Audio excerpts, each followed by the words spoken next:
Hello నిన్నైతే flexibility challenge చూసాం. ఇవాళ మొబిలిటీ ఛాలెంజ్ చూద్దాం. సో నేను చెప్పిన ఇన్స్ట్రక్షన్స్ని ఫాలో అవ్వాలి.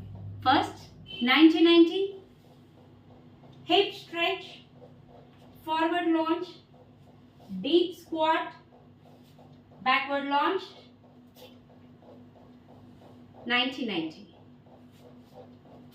90-90 hip stretch, forward launch, deep squat, back launch. 90-90 again, hip stretch, forward launch, back squat, forward and repeat. ఈ ఛాలెంజ్ తీసుకొని మొబిలిటీ టెస్ట్ మీలో మొబిలిటీ ఎంతవరకు మీరు చేయగలుగుతున్నారు, మీ నీస్ ఎంత ఫ్రెండ్లీగా ఉన్నాయో మీరే ఛాలెంజ్ యాక్సెప్ట్ చేసుకోండి. Challenge your self.